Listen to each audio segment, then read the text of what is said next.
ہم جو آپس میں ایک دوسرے سے متعلق ہیں یا آپس میں ایک دوسرے کے ساتھ جو مجلس کرتے ہیں اس کے کچھ مقاصد ہیں۔ وہ صرف ایسا نہیں ہے کہ ہمارے درمیان کوئی دوستی ہے اور اس دوستی کا سماجی یا نفسیاتی تقاضا یہ ہے کہ ہم ہر ہفتے ایک دوسرے سے بات کر لیا کریں۔ یہ بھی ہوگا لیکن یہ مقصد نہیں ہے۔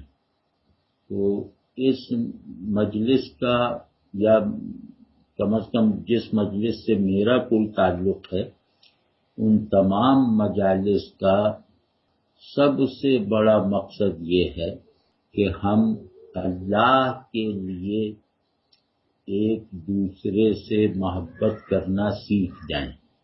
ہم اپنے دین کے اس انتہائی بڑے مقصود کو حاصل کرنے کے لائق ہو جائیں جس میں ہمیں یہ حکم دیا گیا ہے، ہم سے یہ تقاضا کیا گیا ہے کہ محبت بھی ہو تو اللہ کے لیے ہو، عداوت بھی ہو تو اللہ کے لیے ہو۔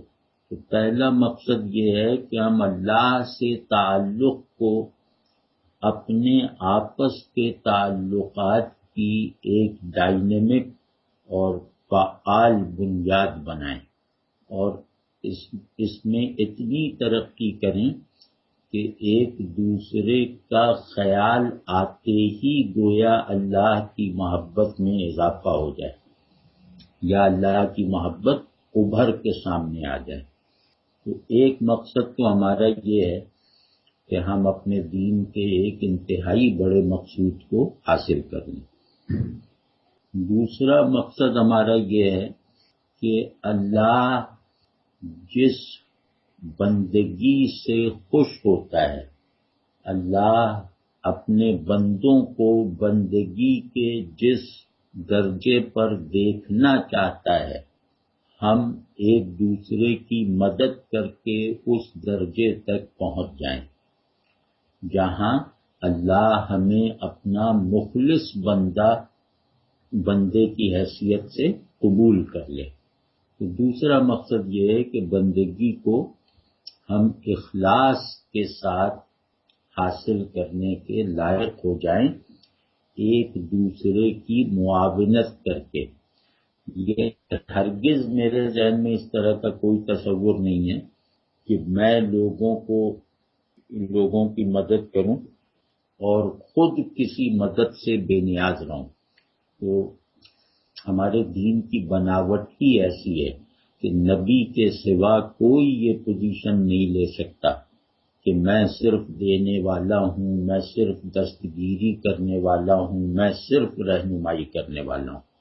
ہمارے دین کا مزاج یہ ہے کہ ایک دوسرے سے اللہ واسطے کی محبت کرو اور اس محبت میں ایسا فطری پن ہو کہ بھائیوں کی طرح بن جاؤ، اور اللہ سے تعلق میں ترقی کے لیے، اللہ کی بندگی میں اخلاص کے حصول کے لیے، اللہ کے دین پر مضبوطی سے قائم رہنے کے لیے، اللہ کے قرب کے راستے کو طے کرنے کے لیے ایک دوسرے کی مدد کرو۔ تو دوسرا مقصد ہمارا یہ ہے کہ ہمیں اخلاص والی بندگی نصیب ہو جائے جس میں گناہ کا گزر کم ہو اور غفلت بالکل ناپید ہو، جس میں ممکن ہے کہ ہماری کچھ کمزوریاں باقی رہ جائیں لیکن اللہ کا ہم پر ایسا فضل ہو جائے کہ ہم اس کی طرف سے کسی بھی حالت میں غافل نہ رہیں۔ دوسرا مقصود یہ ہے کہ ہم اپنی بندگی کو پہلے مرحلے پر سچا کر لیں، یعنی سچی بندگی کے لائق ہو جائیں، اور دوسرے مرحلے پر یا آخری مرحلے پر ہم اپنی بندگی کو روح بکمال حالت میں رکھنے کی توفیق حاصل کر لیں، یعنی ہم کمال بندگی کے راستے پر اللہ کی محبت کی بدولت سفر کرنے کے لائق ہو جائیں۔ تیسرا ہمارا مقصد یہ ہے کہ اللہ کے تعلق کو تمام تعلقات کی واحد بنیاد بنانے کے بعد اللہ کی بندگی میں صادق، مخلص اور کامل ہونے کی امیدواری کے ساتھ پھر ہم اپنے نفس کا تزکیہ کریں۔ اس نفس میں غفلت اور معصیت کے جتنے تقاضے پائے جاتے ہیں ان تقاضوں پر قابو پائیں۔ اس نفس نے جو خواہشات کا جال ہم پر پھینک رکھا ہے ان خواہشات کو اللہ کی مرضیات اور خوشنودی کے مطابق بنائیں۔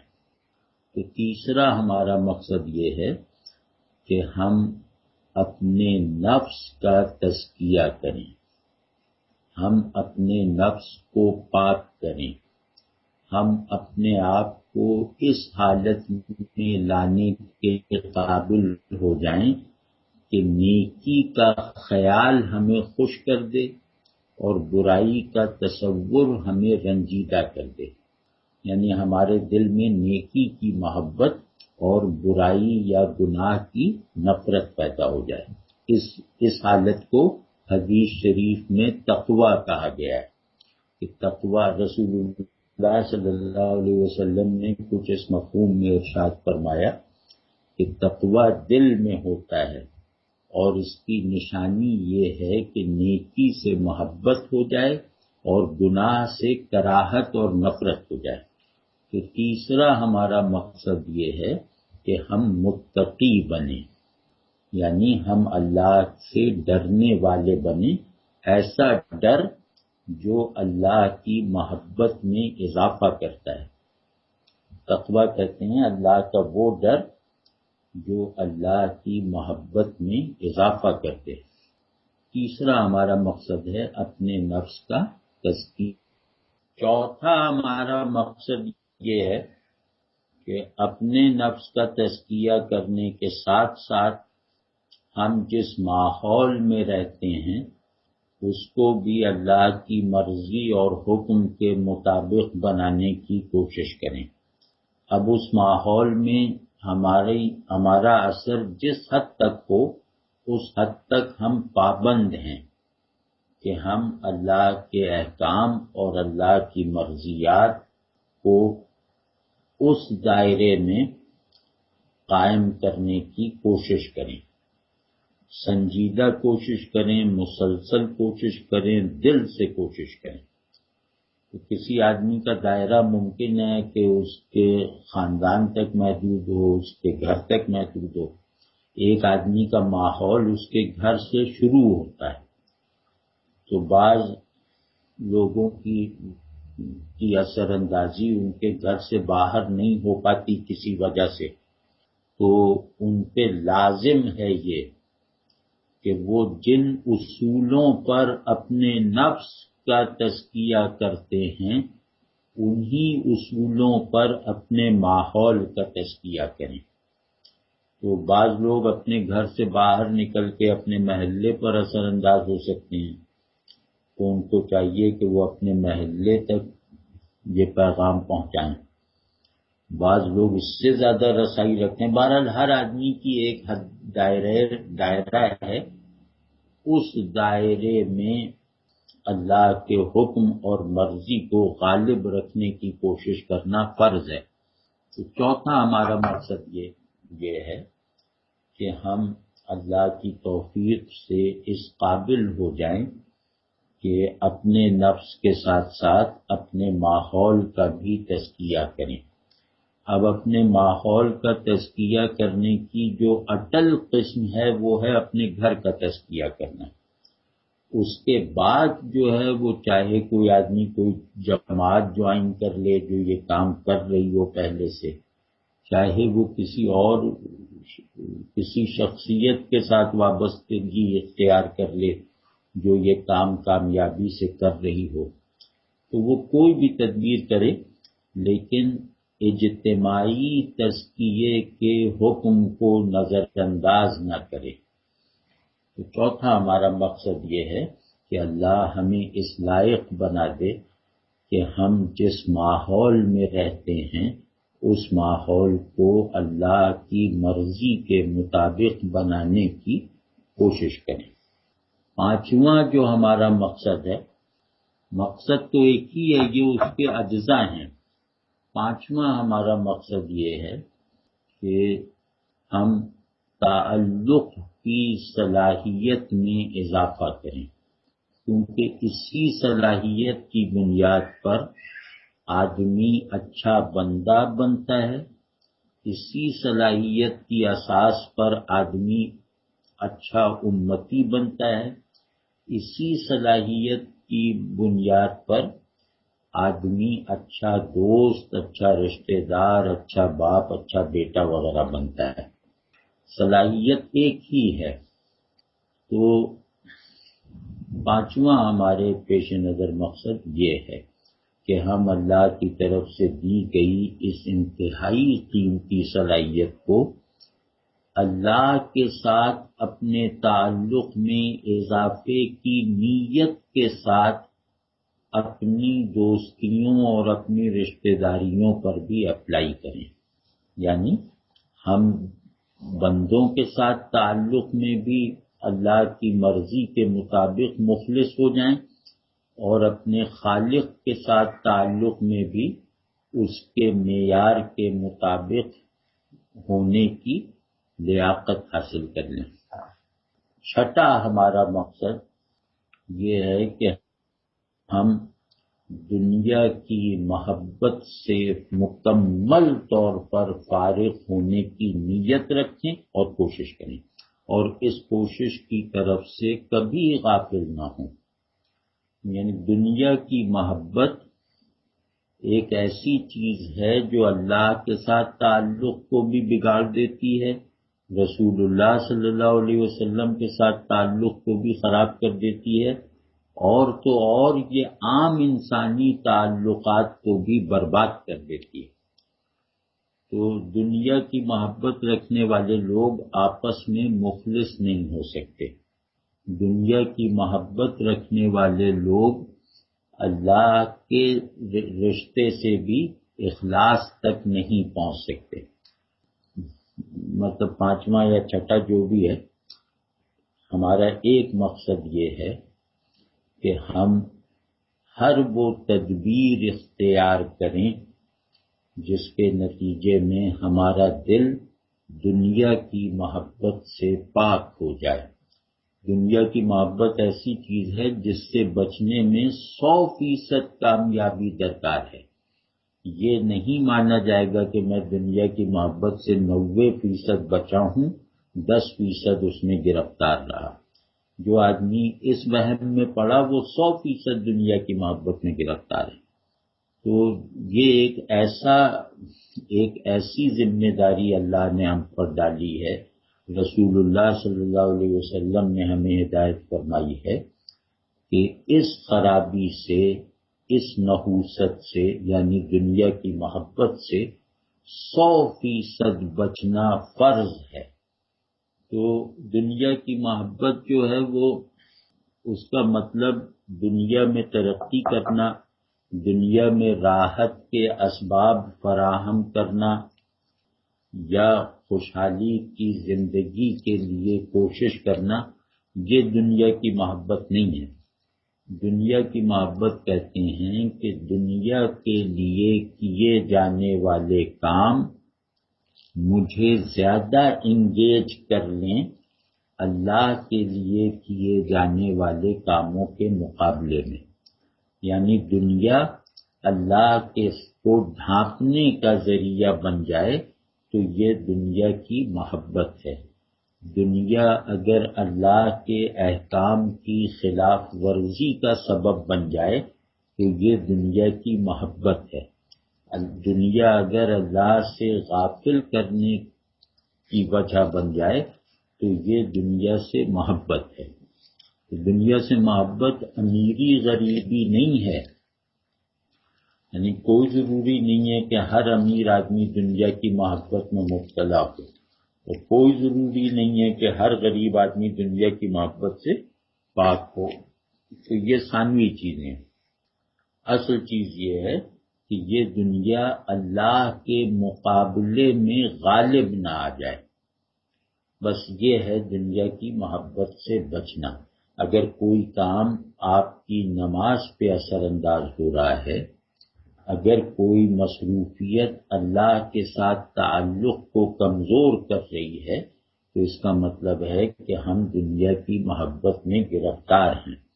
لیکن اگر میری شدید ترین مصروفیات بھی جو دنیاوی مفاد کے لیے ہو، وہ اگر اللہ کے ساتھ تعلق میں کمزوری کا سبب نہ بنے، اللہ کے احکام پر عمل کرنے میں رکاوٹ نہ بنے، تو وہ میری تمام مصروفیات پسندیدہ ہیں۔ دنیا میں حاصل ہونے والی وہ تمام راحتیں بہت اچھی ہیں جو اللہ کو یاد دلانے کا ذریعہ بنے، اللہ سے غافل کرنے کا سبب نہ بنے۔ تو اس میں ہر آدمی انفرادی سطح پر اپنے دل میں جھانک کر یہ پوچھ سکتا ہے اور یہ دریافت کر سکتا ہے کہ میں دنیا کی محبت کا مریض ہوں یا نہیں ہوں۔ تو یہ ہمارا ایک مقصد ہے کہ اللہ تبارک و تعالی کسی بھی طریقے سے ہمارے دل کو دنیا کی محبت کے روگ سے محفوظ کر دے۔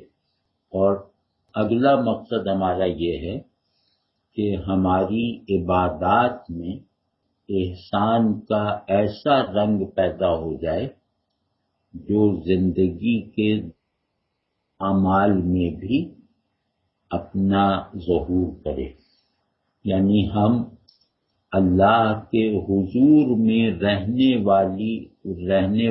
رہنے والے احساس کے ساتھ، ہم اس احساس کے ساتھ زندگی گزاریں کہ ہمیں اللہ دیکھ رہا ہے، ہم اللہ کے حضور میں ہیں، یہ احسان ہے۔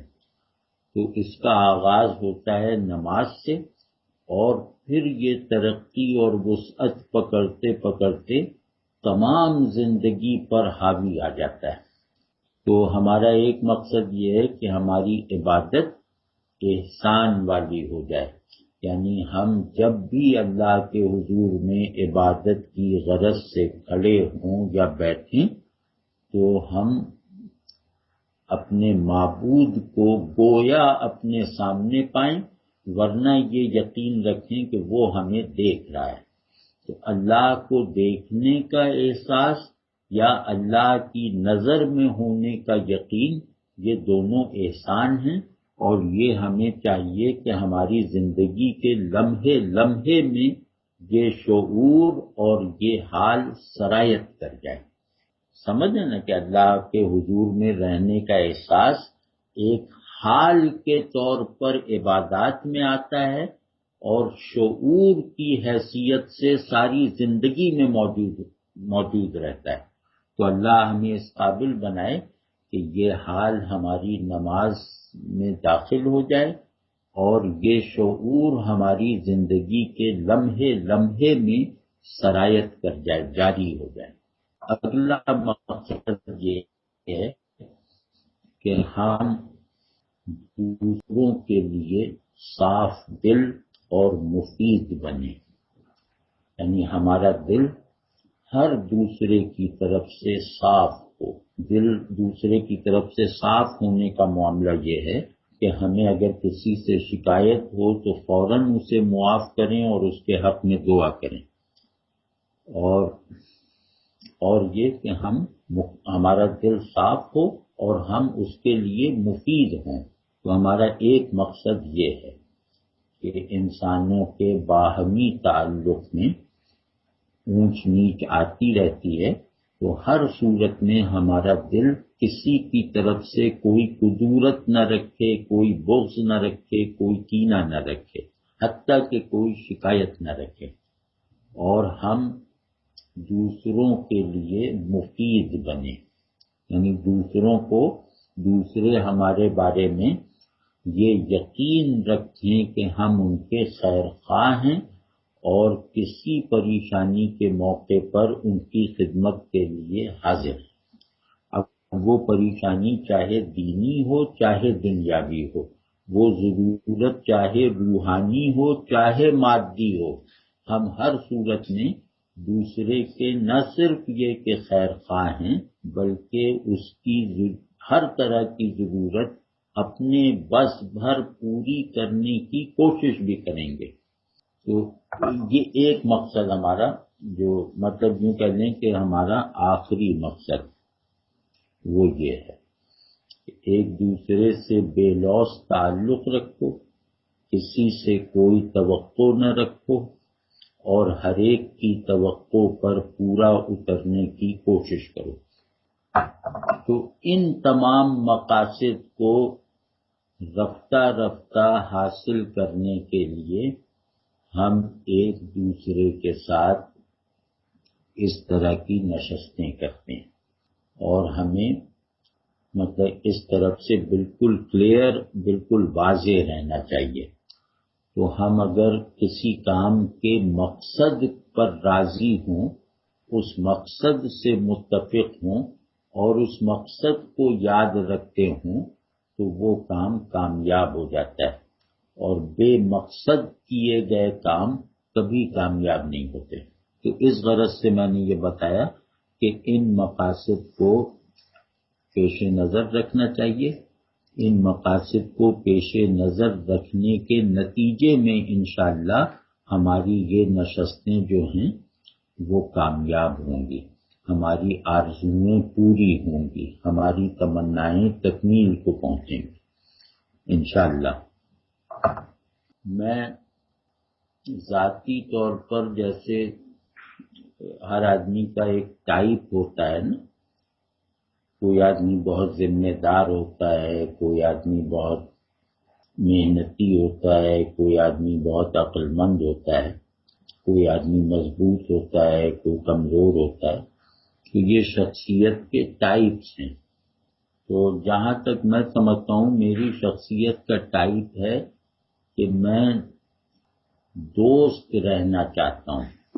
مطلب میری شخصیت کا ٹائپ ویسا ہے جس کو دوست کا عنوان شاید دیا جا سکے۔ تو اس ٹائپ کی وجہ سے میں لوگوں میں دو چیزیں دیکھتا ہوں تو خوش ہوتا ہوں، اور اگر یہ دو چیزیں نہ دیکھوں تو افسوس ہوتا ہے۔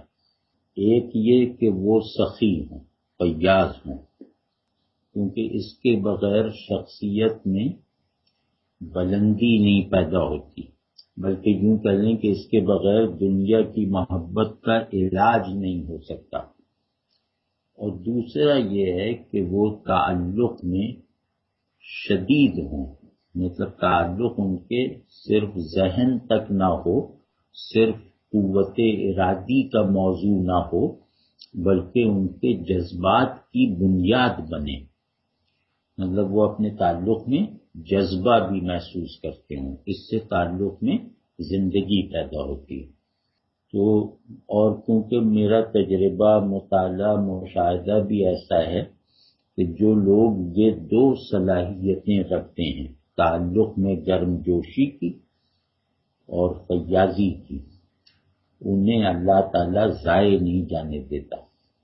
تو یہ میرا مشاہدہ ہے اور مطلب مطالعہ بھی ہے۔ تو آپ سمجھ لیں نفسیاتی سطح پر ہمیں ان دو چیزوں کو اگر اللہ کے فضل سے ہمارے اندر پہلے سے ہیں تو ان کی خوب اچھی طرح پرورش کرنی چاہیے، ان کے ساتھ صحیح نیت وابستہ کرنی چاہیے۔ یعنی سخاوت آدمی اپنی شہرت کے لیے بھی کر سکتا ہے، سخاوت آدمی اسراف کے معنی میں بھی کر سکتا ہے، اسراف کو سخاوت سمجھ سکتا ہے۔ تو یہ نہیں سخاوت اس لیے کہ میں دنیا کی محبت سے پاک ہو جاؤں، سخاوت اس لیے کہ یہ رسول اللہ صلی اللہ علیہ وسلم کا اسوہ ہے، سخاوت اس لیے کہ اللہ کو سخی آدمی پسند ہے۔ تو میں اس لیے کر رہا ہوں، اور میں یہ چاہتا ہوں کہ میرا کوئی یہ نہ جانے، میں یہاں علامتی ہے مطلب آدمی یہ خواہش رکھے کہ اس کی سخاوت پر اس سے فائدہ اٹھانے والا بھی گواہ نہ بن سکے، اس کی سخاوت اس سے فائدہ اٹھانے والے کو بھی بے خبر رکھے، تب اس نے کی ہے سخاوت۔ تو یہ دو چیزیں نفسیاتی طور پہ ہمیں درکار ہیں پیچھے بتائے گئے مقاصد کو حاصل کرنے کے لیے۔ اور سخی آدمی جو ہے وہ اور تعلق میں جذبہ رکھنے والا آدمی یہ اللہ کی دوستی کے مرتبے کو سب سے زیادہ سہولت اور آسانی سے ہنستے کھیلتے حاصل کر لیتا ہے۔